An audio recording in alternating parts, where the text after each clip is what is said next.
Lebrun et Pascal Desrochers contemplent le fleuve Saint-Laurent. Ils attendent le MSC Donata, un porte-conteneur de la compagnie maritime MSC, qu'ils vont piloter jusqu'au port de Montréal. Il est 8h30 du matin, le navire passe sous le pont de Trois-Rivières. C'est le moment d'embarquer sur le porte-conteneur qui poursuit sa route au milieu du fleuve et de grimper jusqu'à la passerelle, la salle de commande du bateau. Pour les deux pilotes, c'est leur bureau. Le pilote maritime est un expert ou une experte locale qui se joint à l'équipe de passerelle dont fait partie le capitaine afin de les aider à amener le navire à bon port.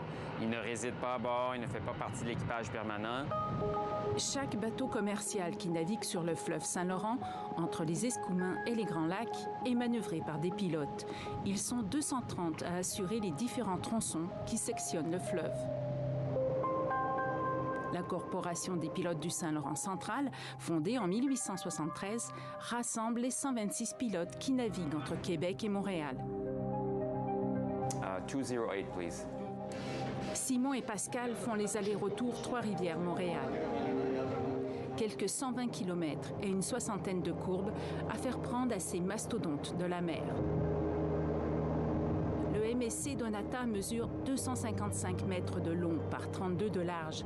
Il pèse 68 000 tonnes. C'est parmi les plus gros navires que l'on peut croiser sur le fleuve. Le chenal dragué, lui, c'est 245 mètres. Il y a certains endroits où on a un chenal naturel qui va s'élargir. Devenir pilote sur le fleuve est un long processus. 4 ans d'études à l'Institut maritime du Québec à Rimouski. Puis, au moins 5 ans de navigation partout dans le monde pour devenir capitaine. Et 2 autres années de formation pour devenir pilote et gravir les échelons par la suite. On dit que pour former un pilote qui pourra piloter tous les navires sur le fleuve Saint-Laurent, ça prend presque 10 ans. À partir du moment où on devient apprenti pilote, jusqu'à temps où on a la formation nécessaire pour piloter un navire comme celui sur lequel on est aujourd'hui. Donc, on est rendu là 17 à 20 années au total là, pour prendre quelqu'un qui déciderait d'aller faire carrière dans ce domaine-là. La corporation doit d'ailleurs gérer l'enjeu de la relève, car beaucoup de pilotes ont pris ou vont prochainement prendre leur retraite.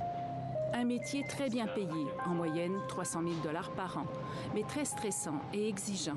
Les pilotes travaillent de jour comme de nuit, 24 heures sur 24, 365 jours par an, et ont 4 heures d'avis avant de connaître leur affectation.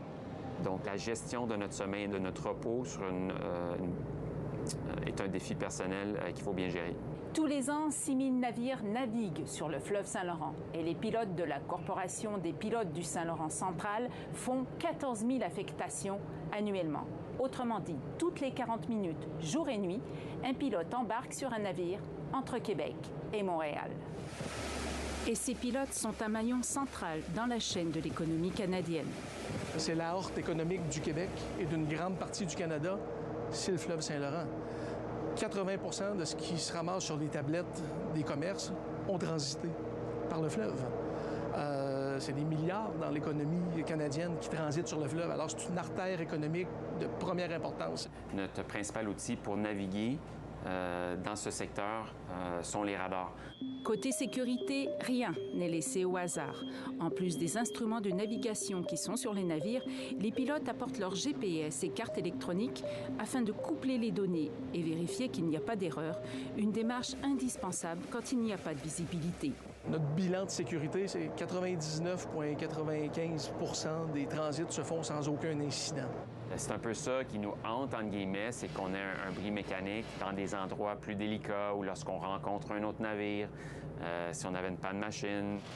Si les instruments de navigation sont indispensables au pilotage, ainsi que les bouées et les repères alignés tout le long du chenal, l'outil le plus précieux du pilote, ce sont ses yeux. Si je mets un clocher d'église en ligne avec le coin d'une maison, ça me donne une ligne de positionnement. Il ne peut pas y avoir d'erreur. C'est une ligne qui est parfaite.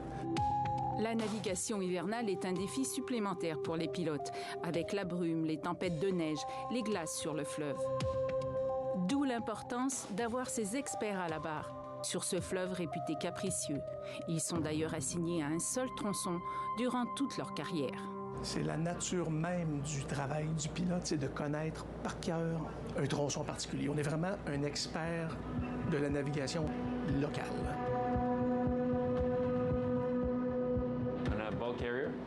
Il est près de 18 heures quand le MSC Donata accoste enfin au quai du port de Montréal. C'est mission accomplie pour Simon et Pascal, jusqu'au prochain navire.